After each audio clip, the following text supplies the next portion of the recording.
Hey everybody, and welcome to Nintendo News Report. Your regular host, Donald Theriault, is currently in Los Angeles covering E3. So, at least for tonight, I'm taking over the show. I'm Neal Ronaghan. And joining me is the rest of the Through the Ages Nintendo News Report crew. I think we're just missing a Scott Thompson, and then it would be a full-on reunion. Ooh, that'd be episode 1. Yeah. Alex Culafi is here. Hello. Justin Berube is here. What's up? And Zach Miller is here. Hey! So E3 happened. It's still going on, but for at least most of our purposes, I think all of the big news is kind of gone. Apparently, someone in the chat is saying that I'm echoing. I don't know if somebody's... I don't hear it. I don't either. But anyway, yeah, so E3... For our purposes, is basically kind of done. There's another day of Treehouse stuff, but it seems like all of the exciting newsy stuff might be done. I know our boys that are there, they're going to the Indie Mix event literally right now, so that's cool. But let's get to talking about games. Halo Infinite. Oh, wait, no. Halo Infinite, which was a CGI trailer, it's probably fine. I'm actually... wrong podcast, but even if Xbox Scarlet isn't that thrilling, they're launching with a Halo game, that's neat.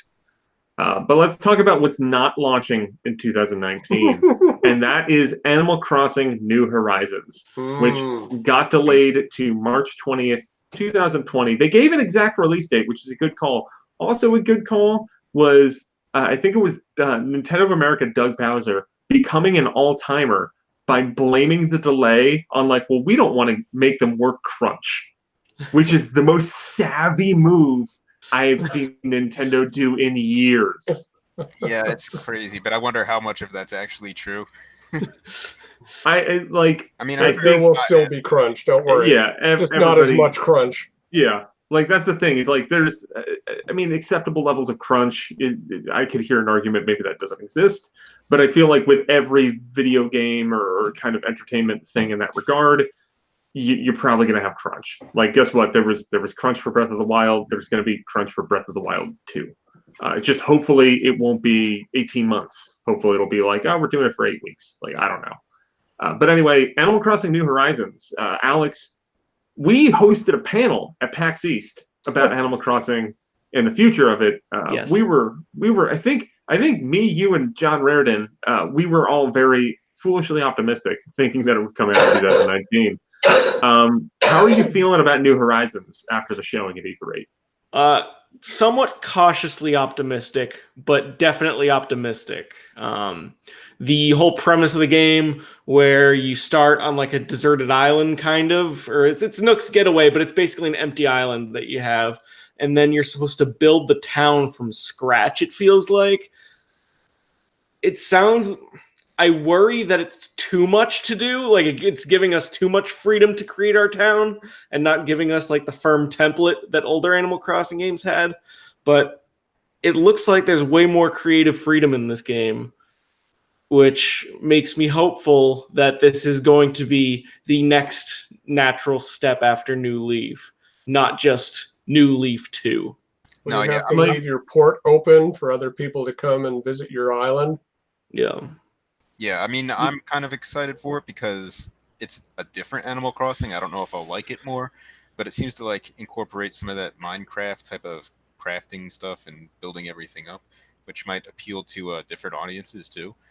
So I'm willing to give it a try. It's something different for once. It's not just a slightly updated version like we have been seeing over the years. So yeah, that's what I'm most encouraged by. My Animal Crossing fandom, I played a lot of GameCube, played a lot of New Leaf, and kind of didn't get that deep into DS or Wii.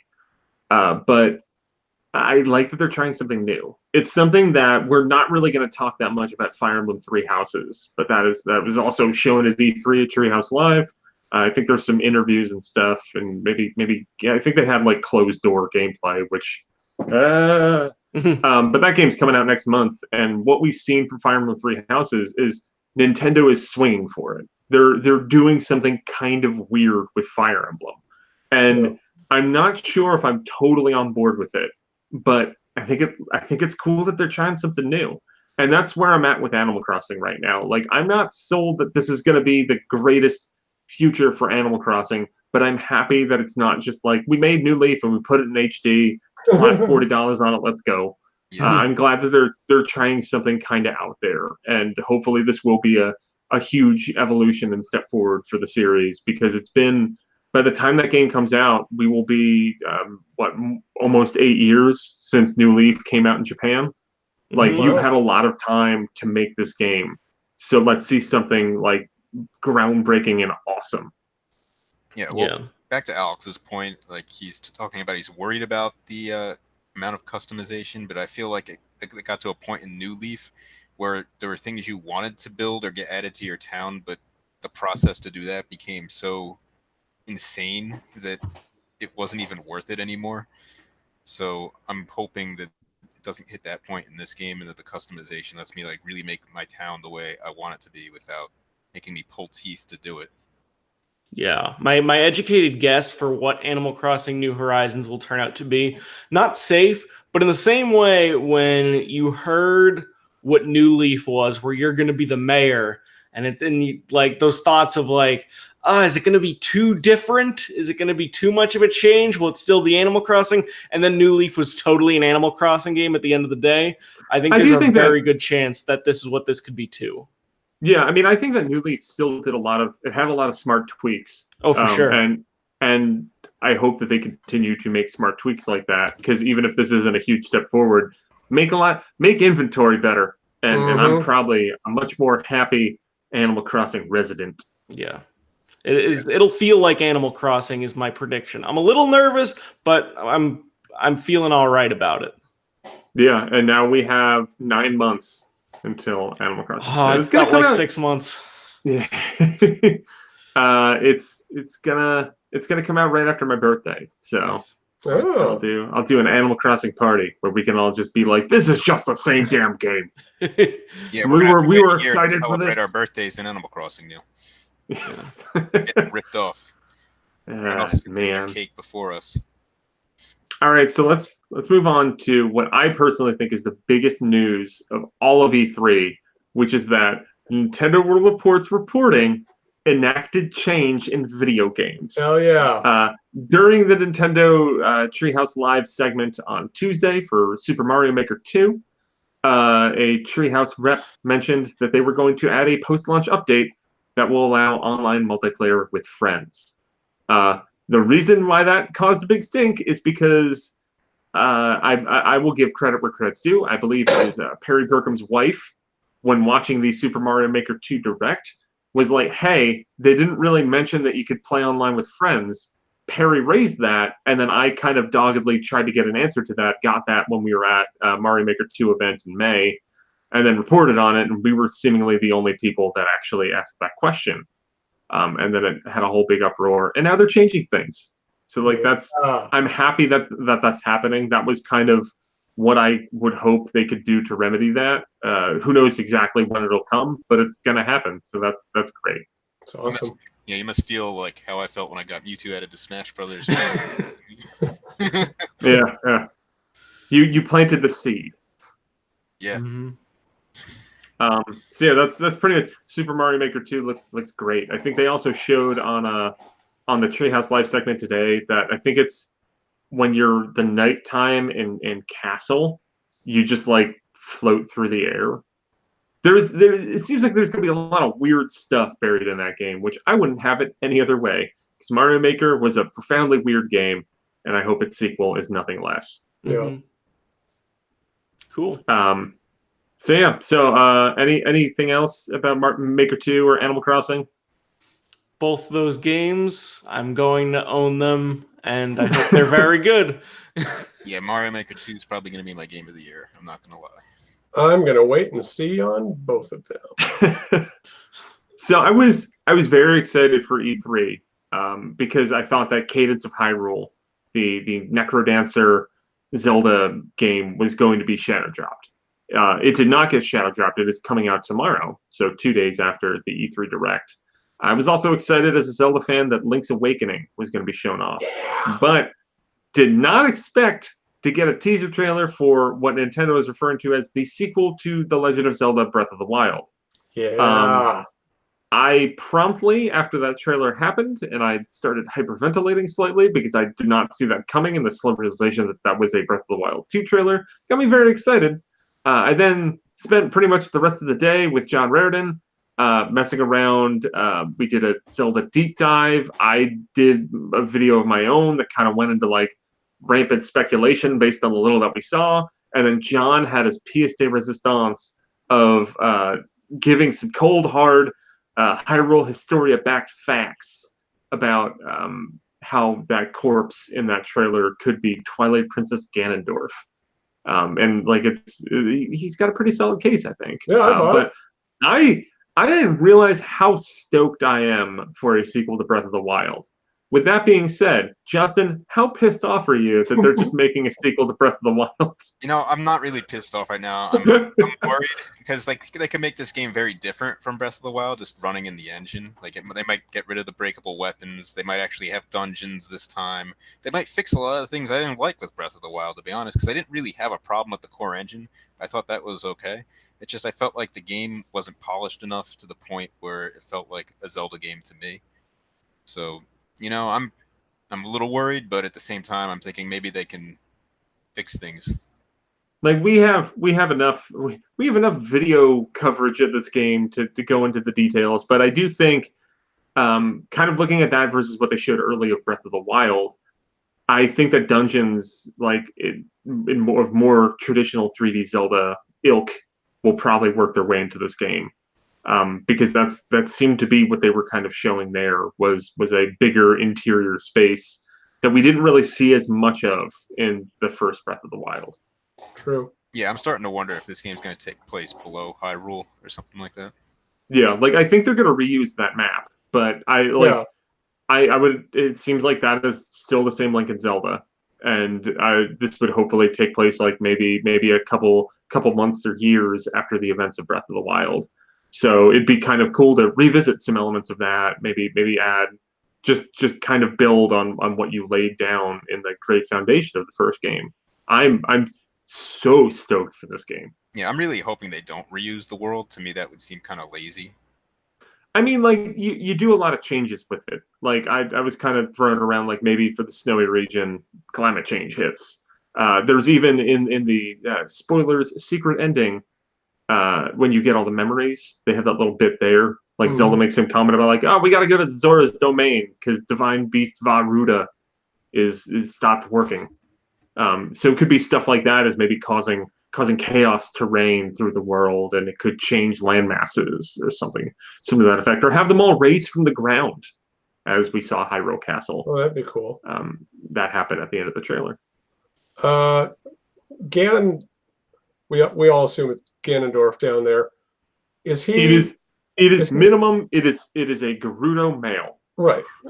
It's Ganondorf. Yeah. So he's under the castle, right? Yeah. That's where that takes place. So can we assume that his corpse is the source of Calamity Ganon?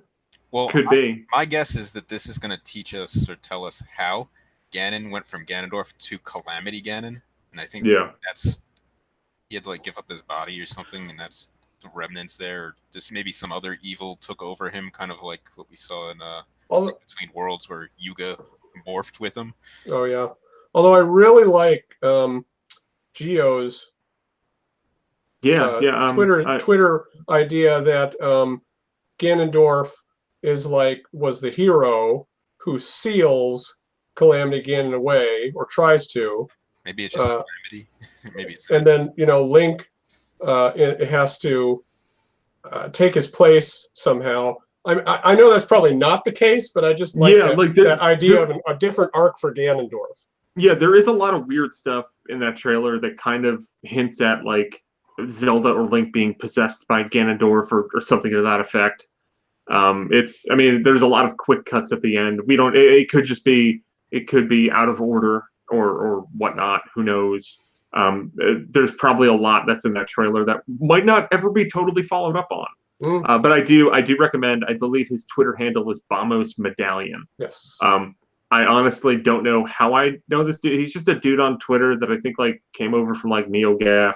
Like I think I found him there and followed him. He's got good Zelda takes, and he's been really fun to follow for Breath of the Wild 2 speculation. Like I went down my pit and then got up and went on Twitter. I'm like, hey, this dude's doing the same thing, and he came to some similar but different conclusions. This is fascinating. You guys like my Zelda takes too, right? So here's a theory that's going to be 100% wrong, but I need to share it. So according to what's his name, Eiji Aonuma, he was talking about how the younger people on the staff were playing Red Dead Redemption 2. And Red Dead Redemption 2 is a very interesting video game because it's the sequel to Red Dead Redemption, but it's also a prequel that talks about all the stuff that was hinted at in the original Red Dead Redemption. So there's this part of me that's thinking, like, you know what's really interesting? The story of how Hyrule got effed up before Breath of the Wild. Yeah. And I don't know if there's any room for that, or maybe it got disproved in the limited stuff we saw. But is it impossible that it's a prequel? I don't think it's impossible. I like where your head's at. Now, go make a video. Go talk to Raritan. Let's get this go. We're doing 3 Zelda videos a day now. Maybe that teaser was a memory. No, yeah, I think it definitely is a possibility because, like I said, I think it's really going to show how Ganon went from Ganondorf and became Calamity Ganon. So that would make a lot of sense to see the whole backstory. Maybe you do something at the end and you learn why Link lost and all that stuff. Oh yeah, I mean, like cool. Zelda's hair can grow back. Like that's maybe that's like 105 years ago is when this. I don't know. Like maybe I think the prequel idea. I don't think can be 100% disproven right now. And I like that. I like that concept a lot. Another thing is, like Neal said earlier, you mentioned something like all this stuff could be thrown out the window by the time the game actually releases, because we've seen Zelda trailers in the past shown way before the game comes out, and there's so many changes that when you go back and look at some of the trailers, you're not really seeing much. But to that point, I mean, Zelda Team is almost kind of its own beast with Nintendo. If you go back and look at some of the very early Breath of the Wild, like before it was even Breath of the Wild, when it was the Wii U Zelda game, a lot of that stuff did kind of follow up. It wasn't identical, but like that first bit that we saw was like Link being chased by a guardian. Oh, yeah. He had the ancient arrows. He did the slow motion, like in the air shot. Like there were a lot of things that stayed through that game. Mm-hmm. And also the focus on the overworld was there too. Like just at least that division of Nintendo, which is very much its kind of own beast. Like they kind of have the idea and see it through. And I also think that this teaser trailer probably won't be that far off from the final game, because I think that as of this moment, I think that Breath of the Wild 2 is a holiday 2020 game. Like that is, I think it's very real possibility it gets delayed. But like I think when they showed that trailer, this game is currently on the books for like November 2020. If it is a sequel, though, I'm hoping it'll look that I earned that motorcycle and just give it to me. That would be pretty cool, or at least make it less onerous. I still haven't gotten that motorcycle. See, my thing is I lost my save file, so like I have to replay the entire freaking game. I had like 115 shrines. Like was like, oh, I'm gonna play that deals, and oh no, I lost I switched on and I lost my save file. Right now I've got like 40 shrines, and I'm slowly working my way through it. You know the experience of picking up a game case for a game that was really good and looking at the cover art and then just getting this really warm feeling thinking back on the experience of playing that game. That's how I felt looking at like my Breath of the Wild case a couple times over the last few weeks. Like I think I'm overdue for a replay of that game. It's a good game. Yeah. No, like I mean, especially after that teaser trailer, like I'm probably gonna try to make time this summer. Probably in August. That seems to be the lightest month for Nintendo. Yeah. But yeah, so that's the Zelda stuff. We can also talk about Link's Awakening. It looks so good. Yeah. I think that the Chamber Dungeon stuff, which is like kind of the big new addition, it takes place at the Photo Hut from Link's Awakening DX. where you like use tiles of rooms from dungeons that you cleared to then make your own dungeons, which is kind of a little Zelda makery, and I think that's cool. And like the art style is adorable. I'll totally replay that game. Adorable art style and modern niceties. But can you share those levels online? They didn't say. That's what they did not confirm that. Like, you it's better. just like a useless mode in my opinion. Well, they say you get rewards for completing them. Yeah, and they did when they did show it, because I went and rewatched that Treehouse Live segment. I like did like a recap news story of that, like the chamber dungeon stuff. They do say that like you can challenge your friends, but they just don't say in the means that you can challenge your friends. So once again, in a post Mario Maker 2, well, I guess they did add the friend stuff in the Mario Maker 2, but still, regardless, we have to ask these questions and get confirmation. We can't assume. That's where we're at right now with Nintendo. Is that like it should be there, but we need to confirm. Yeah, and I'm excited to finally play through the Color Dungeon because I never played the DX version. Oh, Color Dungeon's good. Color Dungeon is totally fine. It's very much an optional thing, but it's cool. That amiibo is like adorable, by the way. Yeah, the amiibo I'll totally get. I pre-ordered it on Amazon. I think actually, so I believe in our Slack chat, Carmine Red and Justin, you guys are pretty good on the sharing Best Buy links. Of amiibo pre-orders. I was starting to record the Zelda deep dive with John, and was pre-ordering the little cute Link amiibo.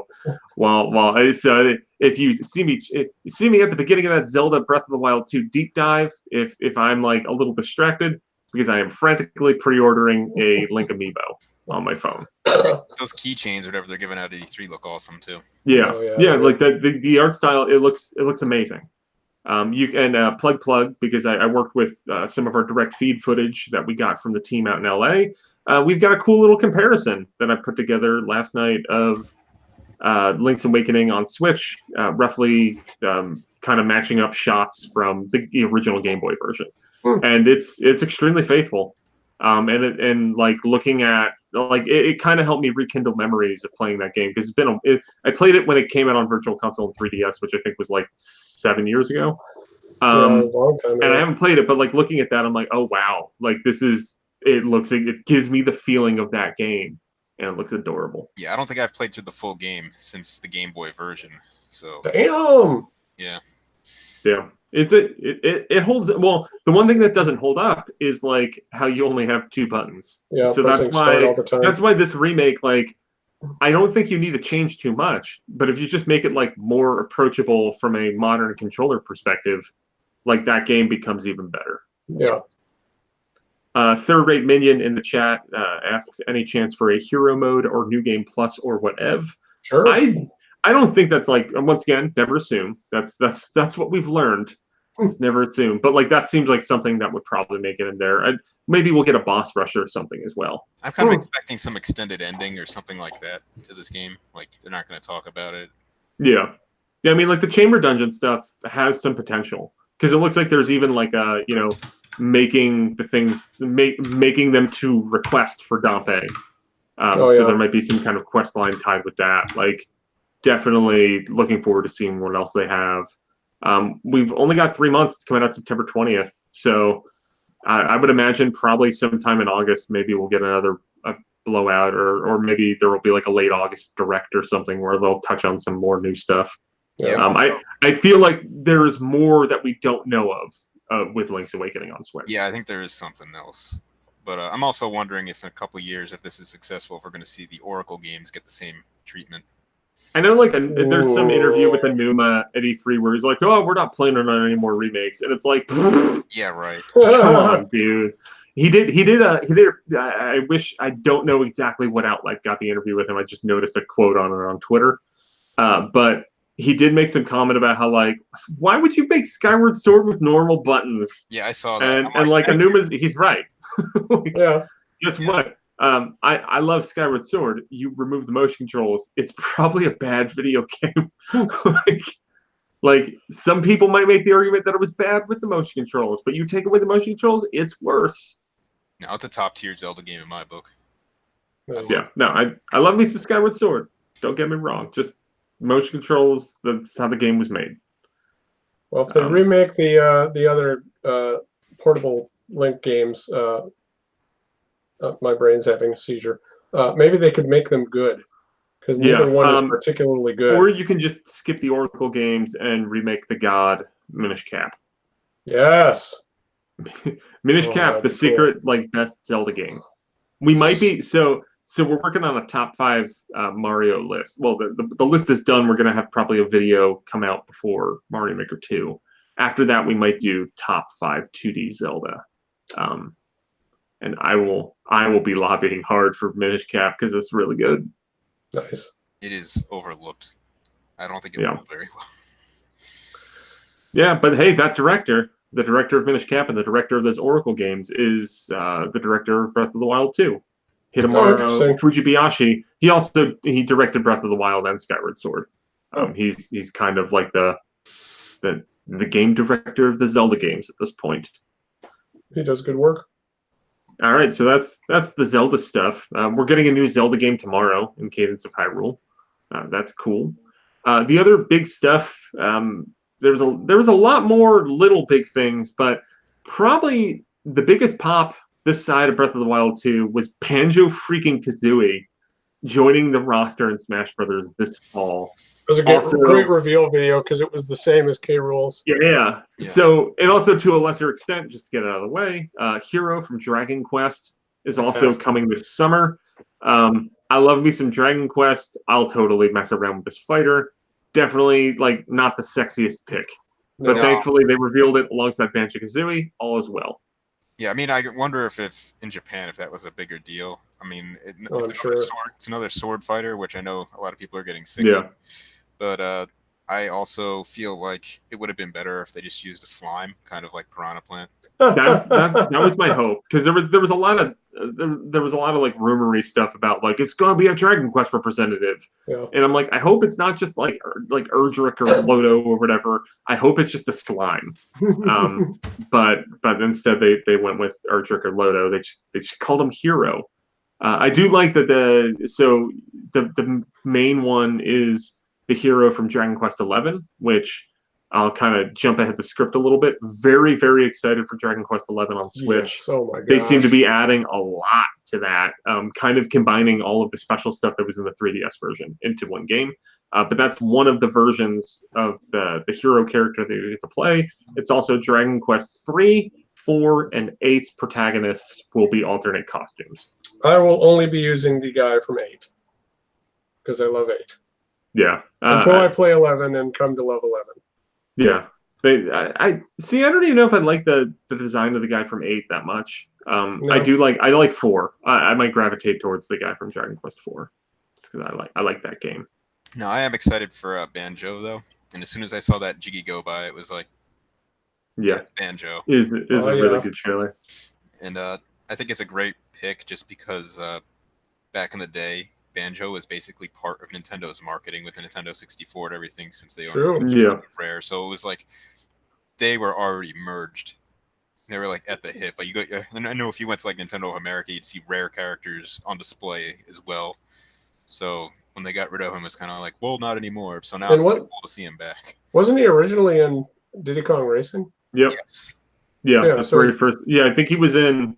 I think when he was in Diddy Kong Racing, Banjo-Kazooie was far in development. Yeah. I think because Diddy Kong Racing was holiday '98. I think Banjo-Kazooie was out in '99. I think that's correct. Oh, okay. Yeah. Well, it's super great to see him in there, and it's nice of Microsoft to let Nintendo use him. Yeah. And he looks 15, like a really fun 16-year-old Zach would be going crazy with this roster. I think he looks like he's going to be a lot of fun to play as too.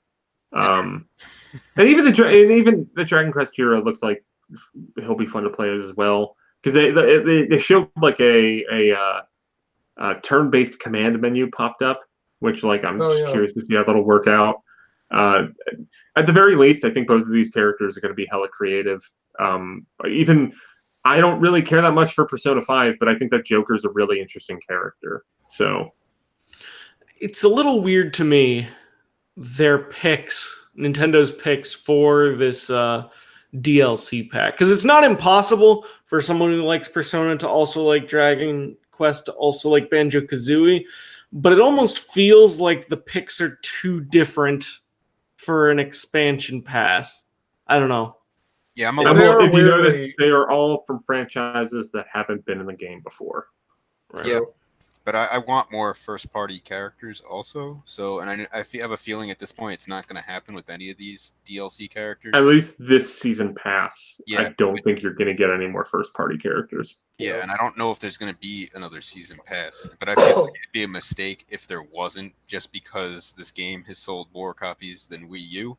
So just being like, hey, look, here's another season pass. Give us $20 each up front. And even if you get like 10% of the people to do that, you're probably like raking in enough money to easily pay for it. So like I do want another season pass after this, maybe one that focuses more on first party characters, because I'm losing hope that that's going to happen with this one at all. I haven't got the season pass yet. I was waiting for a really compelling character, and now that I got Banjo-Kazooie, I'll get one. Yeah, maybe one character is enough for a lot of people. Yeah. To make that investment. Who do we think the last two are? Is it Steve and Doomslayer? Like all the leaks. I don't think there's going to be another Microsoft rep. Doomslayer. I weirdly think that a Bethesda character is not off the table. No, please no. Like Doomslayer would probably be the pick if you're going to do Bethesda. I don't think so. Doomslayer doesn't seem like he fits into that aesthetic or roster at all. If we look, we're probably going to be doing this because Banjo's coming out in the fall, so we'll probably be doing this kind of speculation nonsense for the next 6 months. But if we look at how they kind of rolled out these different characters and where they're coming from, so you think you got Atlas, Square Enix, Microsoft / Rare. If you're gonna kind of look at it from that direction, it's franchises they haven't used before, third-party companies. They haven't done anything with Tecmo, and Koei Tecmo is working on, well, at least their Team Ninja is a part of them. They're working on 2 Nintendo games that are coming out in July. They're helping out with Fire Emblem Three Houses, and they're the Team Ninja's the lead developer for Marvel Alliance 3. Oh, that's right. So if they were going to be like maybe Ryu from Ninja Gaiden is a pick. This seems like even more of a reach than Hero from Dragon Quest as far as the West goes. I know that's a much bigger deal in Japan. That seems like a real reach, but like that I'm just trying to think of what other characters they could possibly go after. Like they have Castlevania, Rayman could be one. There is no Ubisoft representation. Or a Rabid. Yeah. A Rabid, like part of me would be very annoyed, but you know what? The Mario Rabbids game was really good. Yeah, maybe one of the Mario Rabbids. Or just I kind of like their designs. I mean, Bomberman. Oh my God, the St. Louis Blues won the Stanley Cup. That's nuts. Anyway, Bomberman's already an assist trophy. Yeah. Because Matthew Kelly has asked in the chat, which games do you want to see on the TurboGrafx 16 Mini? Chu Man Fu. That's my pick. It's a cute game that played on Wii Virtual Console. But I can't think of any like Hudson characters in that regard because Bomberman's already an assist trophy. Yeah. I was going to say Alucard, but if they're all only going after new characters, then probably not Alucard. Bring II from Super Monkey Ball as a playable character. Talk about a limited moveset. So I'm excited for the breakdown when Hero comes out in the summer, which I know probably around Evo. Evo's in August. I would think that either like enough time that people could theoretically use Hero for Evo, or like at the event. I have a feeling they'll reveal a new character there too. A Tetris block. I'll also point out before we move on to the next topic, I was incorrect with Diddy Kong Racing. It was Holiday '97, so there was a bigger gap between that. I can't believe that with Holiday '97, like that makes it this is like 9. Is that now thinking about that? I'm sure whoever offered that correction it just moved off my screen. But now I need to double check. But I'll kick off the next conversation while I go check this. So Pokemon Sword and Shield, that sure looks like a Pokemon game. Why can't you use all the Pokemon? Discuss. Yeah, I'm really just. They had to make the break at some point. It was November '97. It's soon, and it was a Blockbuster exclusive first. Really? Yeah, for like a couple of weeks or a month or something. You can only rent it there. I remember renting it and saving my save to the save pack, and then I asked for it for Christmas, got it for Christmas, and did the New Game Plus by booting up my old save. But yeah, Sword and Shield. As soon as they're like, we have something we need to tell you about, like the home service, I'm like, no. I knew exactly where it was going. I'm like, no, please don't say that. And yep, you can't use all the Pokemon because this is like a lot of work. Well, like one, I think it is a lot of work. Yeah, there's like 900 Pokemon. I was talking to someone about it at work today, and I made the point that like I get both sides. As a fan, like that sucks. If you want to bring over your Pokemon that you've been carrying over since Ruby and Sapphire, like that's garbage that you're going to be limited in what you can bring to this game.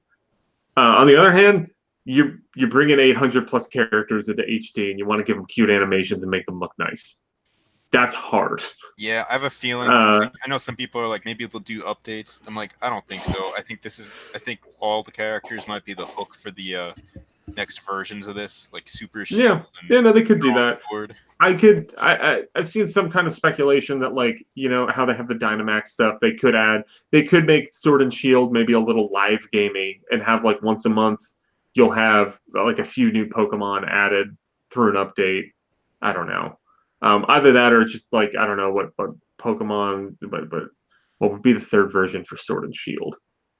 Well, they just do Sword 2 and Shield 2 or whatever they do. Yeah, they could do that. They could just do that, and then that could add more Pokemon into it. And I mean, now that it's really the move to HD. Like this is, if y'all wanted Pokemon on a home console, this is what's happening.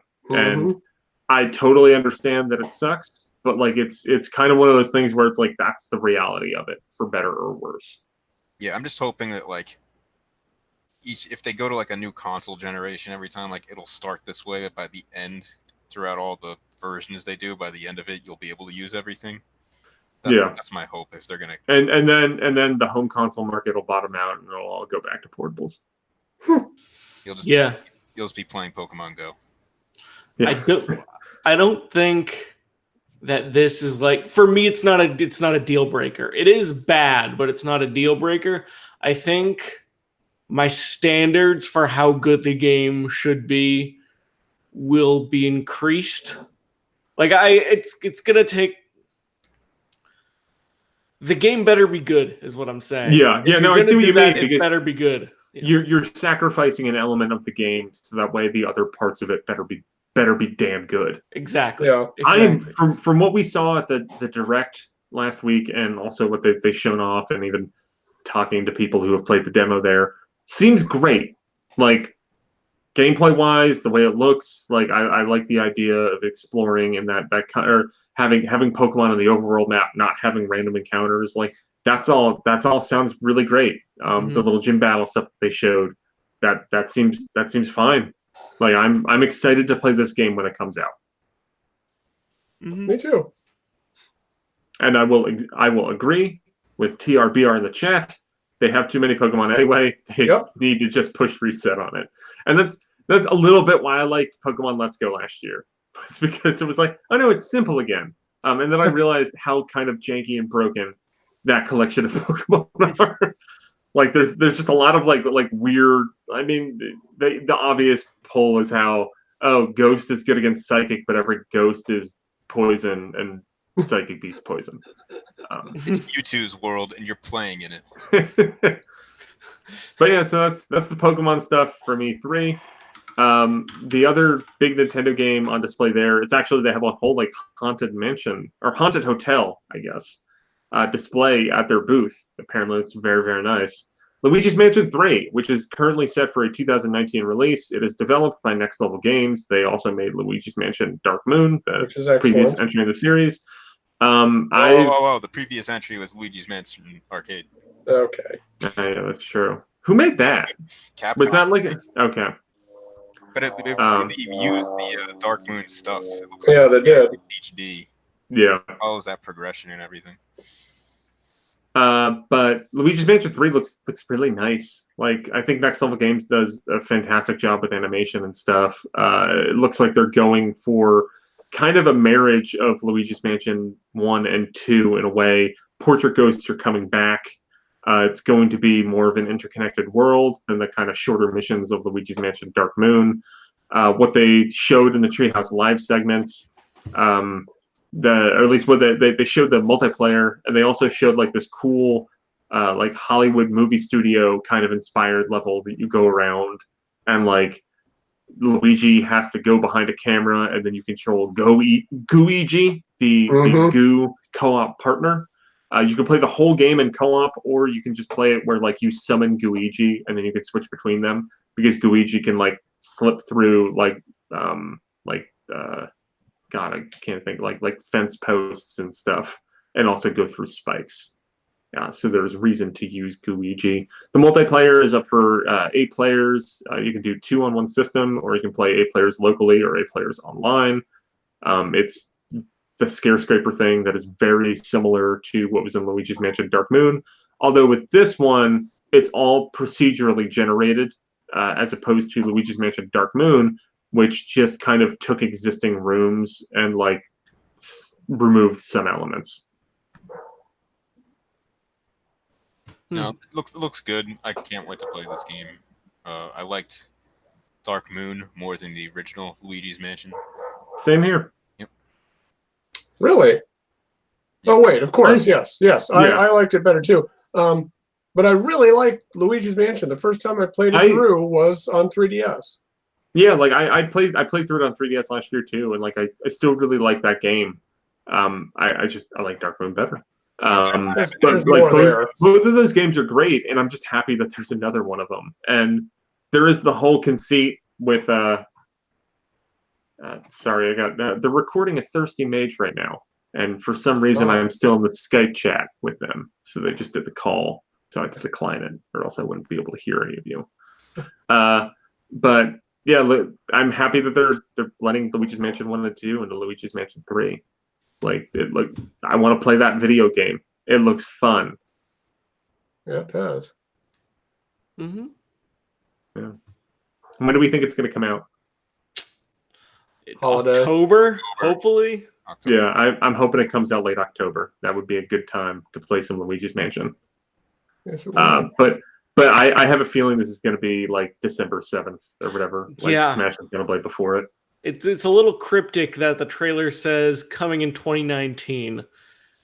So instead of fall, instead of summer, instead of October, instead of November, instead of an exact date like Animal Crossing. I'm still going on October. I feel like it'd be a mistake not to. Yeah.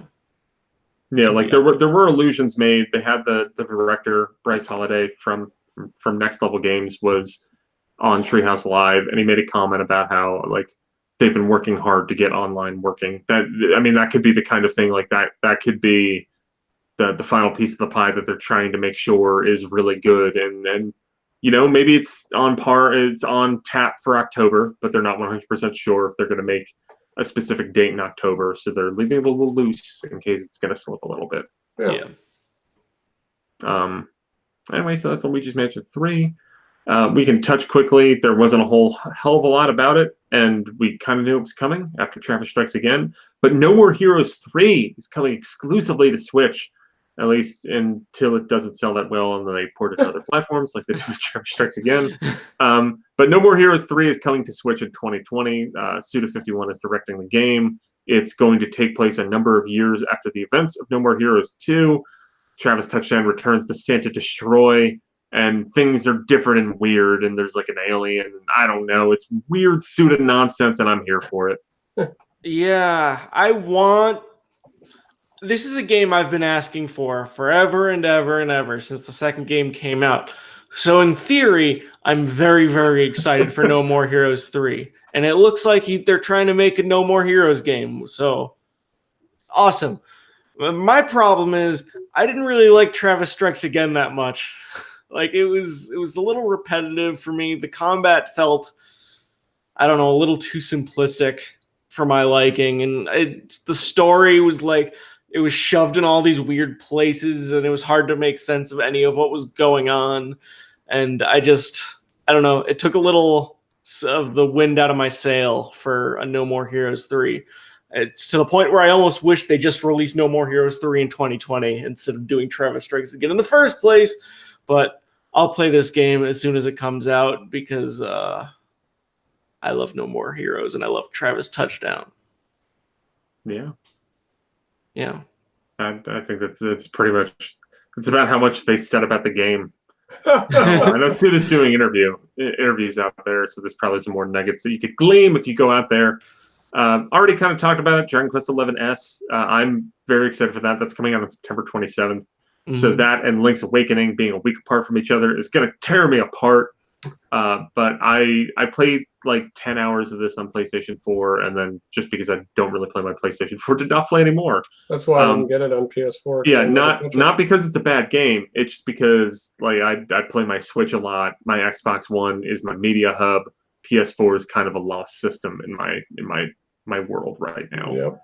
Yep. Still play the Spider-Man game. Looks great. But Dragon Quest XI-S on Switch is adding, we already knew that it was getting like the 2D mode that you can switch between 3D and 2D where it looks like a Super Nintendo game. In that Super Nintendo-like mode, you can also go and like visit past worlds from other Dragon Quest games, and there's quest lines in there. This seems to be the definitive edition of Dragon Quest XI, which, from what I heard from people who played all of Dragon Quest XI on PS4, it's a great-ass game. So, color me excited. Mm-hmm. All right. Next up, Collection of Mana. That's cool that game is out. That came out in 2017 in Japan, and it has Adventures of Mana, or I think it's Final Fantasy Adventure is what it came out on Game Boy, Secret of Mana, and then we have Trials of Mana, which is Seiken Densetsu 3 that never came out in America ever before. We have a new localization of a 1995 Super Nintendo game that came out on Switch on Tuesday. That's awesome. Also, there's a full remake of that game coming out in early 2020. So, and it actually looks good. Like the Secret of Mana remake that came out like a year or two ago, that looked bad. Trials of Mana looks good. The Collection of Mana, was that a shadow drop? Yes. Yeah. Nice. Very cool. Then we have another shadow drop, which, Alex, you played. We will briefly mention that they announced a new Contra game called Contra Rogue Core. That looks like garbage. However, Contra Collection, which was a shadow drop after the Direct, that's got a bunch of old Contra games. Alex, you've been playing it. What say you? So I'm not much of a Contra guy, but when I saw that it was $20 on the eShop, included 10 games, really it includes versions of like 3 or 4 games. But those games that it include are like you have Contra, you have Super C, you have Contra 3, and Contra Hardcore. I would pay $20 for those 4 games. Plus, they're great games to share a Joy-Con with. Yeah, share the joy with being really mad at one-hit kills. Oh yeah, I still think that for $20, the value I'm getting is quite lovely. But I am not a Contra fan by trade, but I always wanted to play Contra. So the first game I played was the original Contra game on arcade, and that game was way too hard for me. Yeah. And then I went to the NES one. I did the 30 lives code. And then I ran through my 3 continues, and I didn't beat the game. And then I tried it again today, and I beat the NES version of Contra. And that's the thank you. It took me like 82 lives, but it was. I think I used a Game Genie to beat NES Contra. I probably did too. No, I think a friend and I beat it co-op when I was younger. It's a good ass game. Like it feels in some ways better than Metal Slug to me. It's better than Metal Slug. I think Metal Slug looks better, but I think that Contra and Super C and Contra 3 and Contra Hardcore are some of the best action games around. Yeah, I'm excited to dig into more of the games, but those were the only 2. I just think it's a great deal, and then I also found out that the Castlevania collection, which also features however many games, is also $20. So if I get through this Contra collection and have a pretty good time, like I'm hoping to do, I'll totally pick up a Castlevania collection because I was never a Castlevania guy either. So I've always liked the Symphony of the Night games, and I picked up the Castlevania collection. It was more. I've never played Castlevania Bloodlines, which is the Genesis game there, and I do like Super Castlevania 4, and I played Kid Dracula on Game Boy, and that has the NES version, which I don't think ever came west before. Nope. But when I got that, I decided to start playing it from the beginning. I played Castlevania on NES, which is a game that has a miserable jump, but is surprisingly really, really fun. And I beat the original NES Castlevania, I believe, for the first time in my life. Wow. I did beat Castlevania 2 as a kid using like an FAQ on like GameFAQs.com You in have the to. late 90s. I'm never doing that again. So then I moved on to Castlevania 3, which is a game that's always been pitched as being amazing. I don't find it that different from the first one. I don't like it. Like it does a lot of cool visual tricks and stuff on the NES, but like it's still got the same frustrating aspects of it. I tried it the first time on this collection because I downloaded it, and I'm not playing 2 because it's horrible.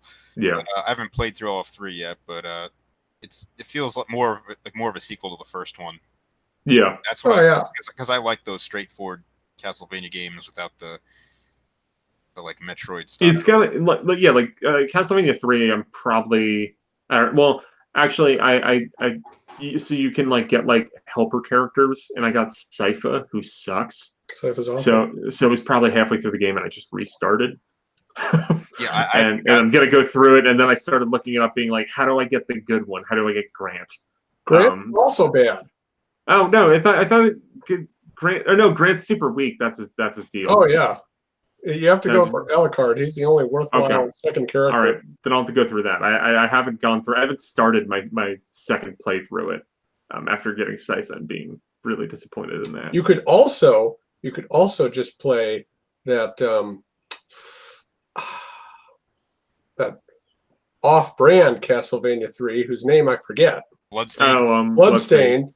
Yeah. Did not like that at all when I played it. Maybe I'd like it more now after playing. It's great. I re-downloaded it after playing the Castlevania game because I was like, maybe I'll like it more now. Yeah, you might. Yeah. Yeah. Maybe I just wasn't in the mood for it last year. I wanted to get the Castlevania collection mainly because it's M2. Yeah. And they do very good work. I wonder who did the Contra collection. I think it was M2. Oh, yeah. Well, then I'll probably get M2. that. Outside of the arcade Konami thing was all Hamster games. So that wasn't. Okay. Which, I mean, Hamster's emulation is fine, too. I'm not going to get the collection because really the only games I like on there are Super Castlevania 4, which I have like 6 different ways. It's so good, though. I want to play Castlevania Bloodlines, but Bloodlines will be on the Genesis Mini. Yeah. Which is also being done by M2. Yeah. So I'll just play it there.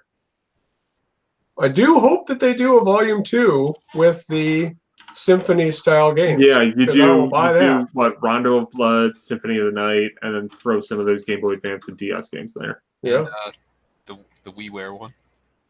Oh, yeah, the WiiWare one should be in the first collection. I did actually. I played the first couple levels of the first Game Boy game.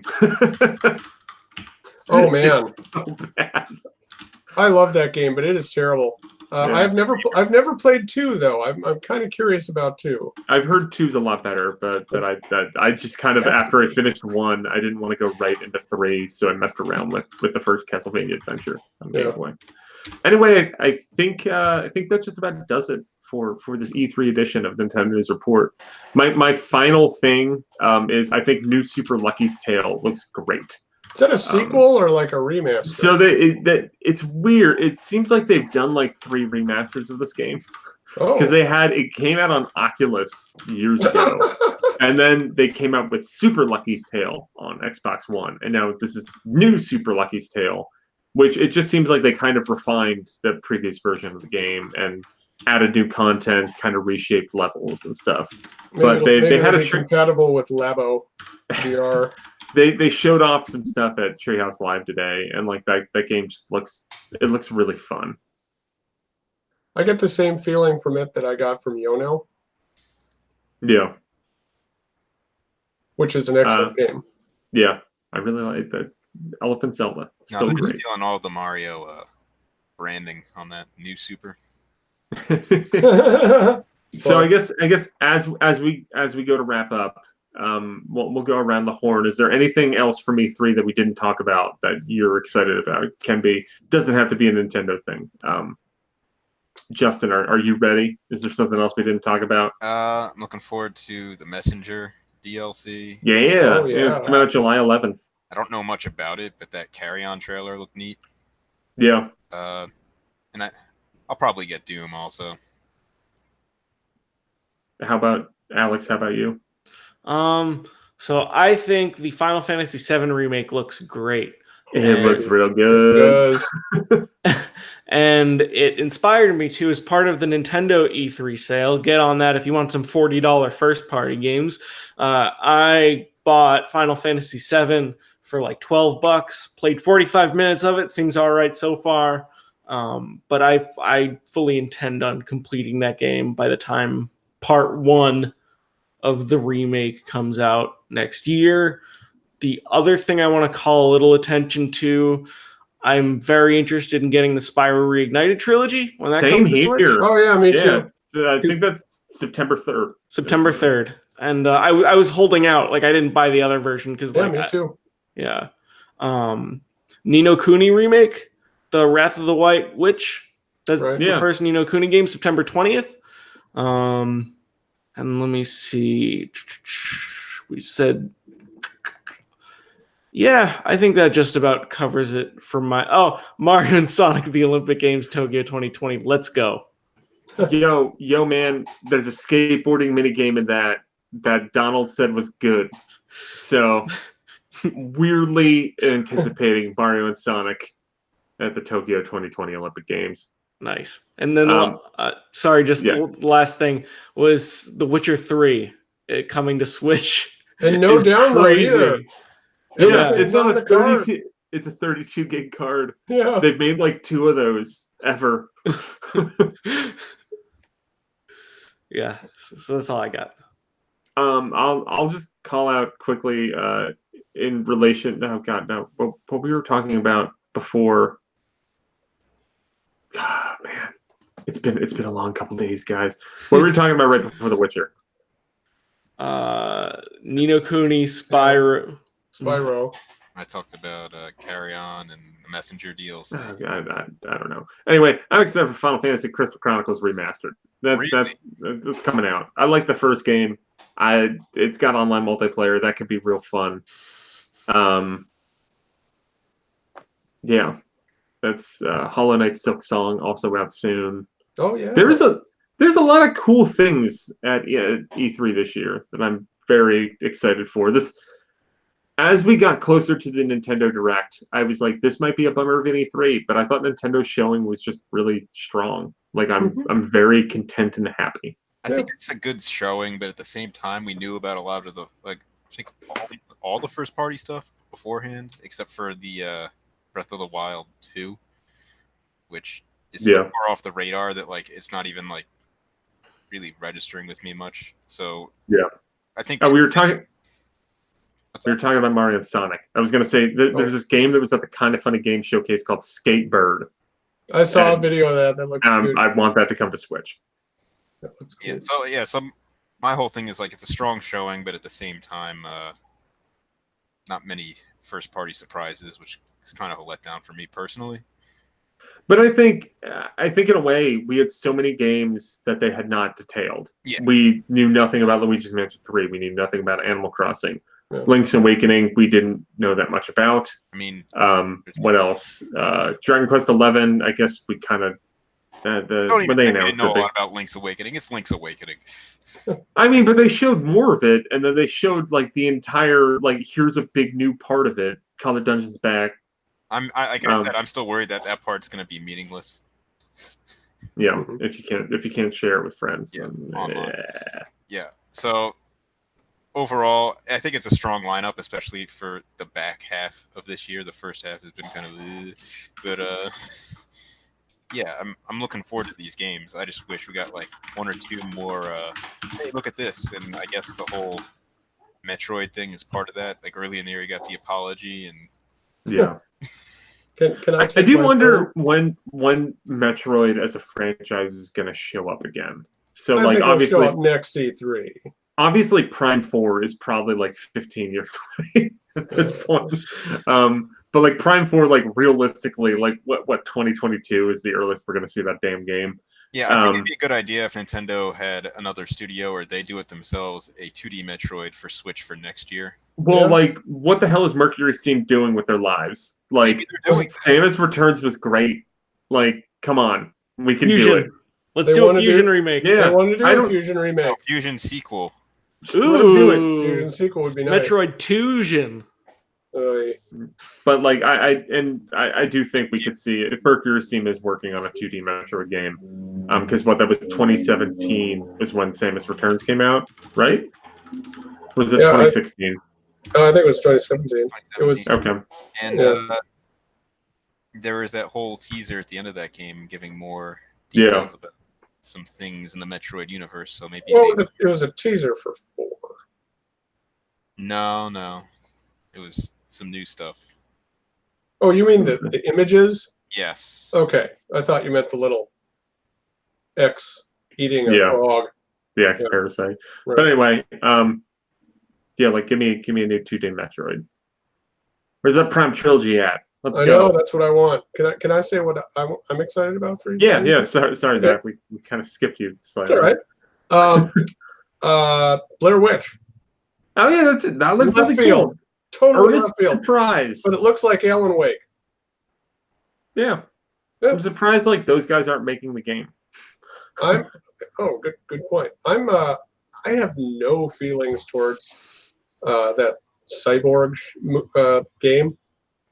I like Keanu. 2077. Oh yeah, that's going to be great. But like that game does nothing for me except for Keanu. I agree. I'm sure. You know what makes me happy about Cyberpunk 2077? The people who are really into that style of game are very excited. Oh, they're going to love it, yeah. And that like maybe it's just that kind of a cyberpunk universe doesn't appeal to me too much, but yeah, it looks good. And it was like The Witcher 3 with cyborgs. Cool. Yeah. And Keanu. It'll be ported to Switch 2 in 2024. A 64 gigabyte card.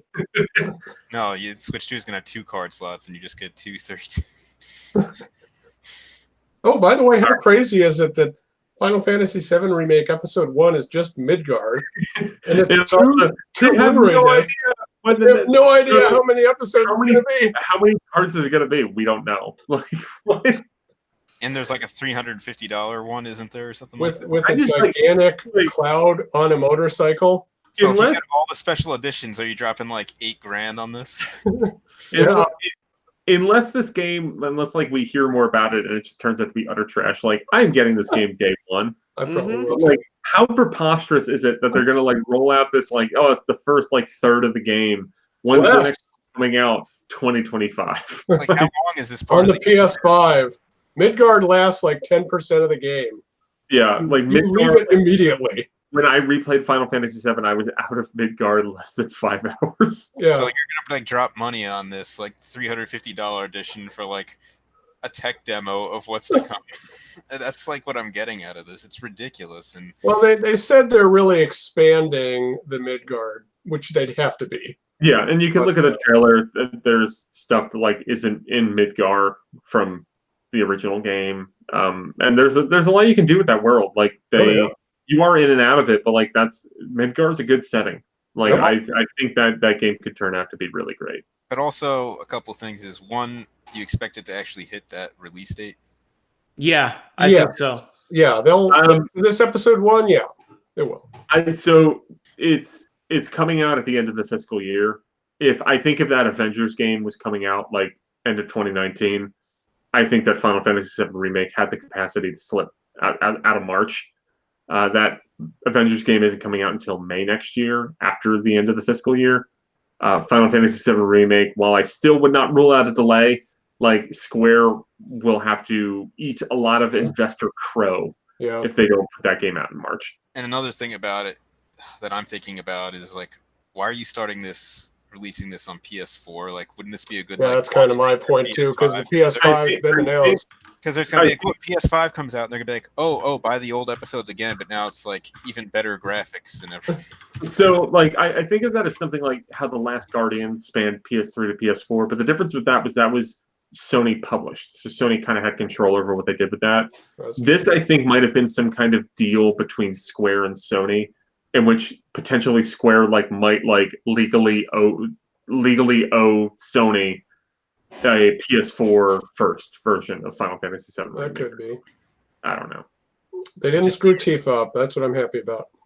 Yeah, I mean, it just seems ridiculous to me because people may have moved on to the next console by the time they finish releasing episodes. What else does the PS4 on PS4? What else does the PS4 have? I mean, it's this and Last of Us 2, which still doesn't have a release date. Death Stranding.